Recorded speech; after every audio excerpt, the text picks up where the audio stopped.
कि आज ये जो वातावरण है, इससे इतना तो मुझे लगता है, मुझे विश्वास की बात नहीं है, लेकिन इतना तो मैं कह सकता हूँ कि इस वातावरण को देखकर, इस वातावरण को, इस भाषा को सुनकर अटल जी की आत्मा को ठोस पहुँच रहा है। अच्छा। किसी की बुरुकता पर, तो इसका मतलब आप जो यहाँ की जो आवाज़ है इसको आप सुन नहीं रहे, पर विदेशियों की आवाज़ आप सुन रहे हैं। जब मूर्खता यहाँ हो रही है तो उसको उसको समाप्ति यही होनी चाहिए ना। दुर्व्यवहार और भाषा हो रही है इस देश में, इसका परिणाम अच्छा नहीं है अपने लिए।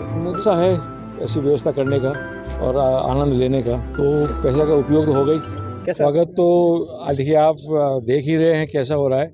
मैं तो रिसीविंग साइड में हूँ, तो इस गर्मी में, इस आंधी के समय, जहाँ आंधियाँ बह रही है, धूल भरी आंधियाँ बह, तो भी लोग इतने तादाद में, इतने संख्या में आ रहे हैं बाहर स्वागत करने के लिए।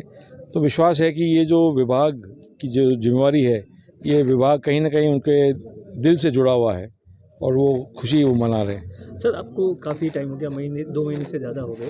किस तरीके की प्रथम दृष्टया आप लोगों के पास में समस्याएं हैं जिसको लेकर आप काम करते हैं? 2-3 मुख्य समस्याएं राजस्थान की, इन सब जो डिपार्टमेंट है आपके पास। देखिए, सबसे बड़ी समस्या राजस्थान से तो संबंधित है ही, क्योंकि हमारे युवा बेरोजगारी से जूझ रहे हैं। वो भारत की राष्ट्रीय सुरक्षा से भी जुड़ा हुआ है, और ये है कि पिछले 2 वर्षों से अधिक समय निकल गया है और आर्मी में भर्तियां नहीं हो रही।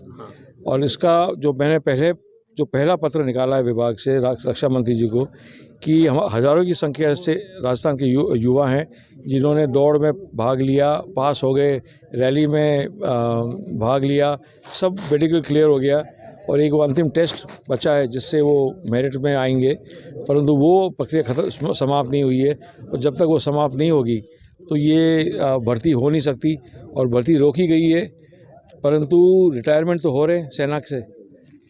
अब आज स्थिति ऐसी है कि लगभग 1.5 लाख की वैकेंसी है सेना में, पूरे भारतवर्ष में 1.5 लाख की वैकेंसी है और भर्ती नहीं हो रही। ये सबसे बड़ी समस्या है। राष्ट्रीय सुरक्षा की दृष्टि से देखें तो बहुत बड़ी समस्या है, और अपने युवाओं के रोजगार के हिसाब से देखें तो और भी बड़ी संख्या है, समस्या है। राज्यसभा चुनाव को लेकर कांग्रेस के 3 प्रत्याशी थे, सांसद बन गए और एक बीजेपी। क्या कुछ कहेंगे? जिस तरीके से पूरा खेल हुआ, एक और प्रत्याशी बीजेपी ने उतारा था निर्दलीय के तौर पर, क्या कुछ इसके ऊपर कहेंगे? निर्दलीय के तौर पर उतारा था, और ये है भी आपके मीडिया के थ्रू, आपके मीडिया के संबंधित है।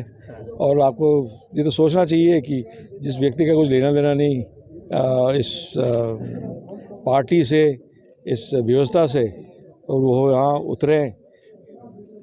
मैंने तो जैसलमेर में कहा था, जब मंदिर दर्शन करके निकला था, कि आज ये जो वातावरण है, इससे इतना तो मुझे लगता है, मुझे विश्वास की बात नहीं है, लेकिन इतना तो मैं कह सकता हूँ कि इस वातावरण को देखकर, इस वातावरण को, इस भाषा को सुनकर अटल जी की आत्मा को ठोस पहुँच रहा है। अच्छा सर, आप हमेशा विदेश मामलों को लेकर अपना बयान देते रहे। निपुण शर्मा के बयान के ऊपर जिस तरीके से लगातार भारत पर दबाव बढ़ रहा है, इन सब पर आपकी क्या प्रतिक्रिया है? उसने जो बयान दिया और उसके बाद में जिस तरीके से बाकी कंट्रीज़ ने इंडिया पर दबाव बनाया, उसके बाद में पार्टी को निलंबन किया, आप इसके बारे में क्या कुछ सोचते हैं? मैं समझता हूँ कि ये भारत के लिए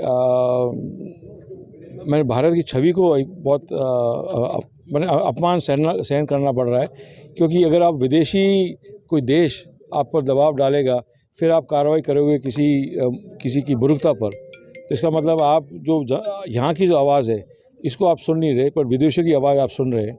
जब मूर्खता यहाँ हो रही है तो उसको समाप्ति यही होनी चाहिए ना, किसी दूसरे से कहने से नहीं होनी चाहिए, अपने विवेक से होनी चाहिए। और इसीलिए मैं आपको कह रहा हूँ कि ये जो दुर्व्यवहार और भाषा हो रही है इस देश में, इसका परिणाम अच्छा नहीं है अपने लिए। मोदी सरकार 8 साल का सेलिब्रेशंस कर रही है, जगह जगहों पर स्वागत कर रही है, जिस तरीके से सरकार के कार्यकाल रहा, लगातार एक के बाद एक प्रदेश भी जीत रही है, उसके बारे में क्या कमेंट्स करेंगे?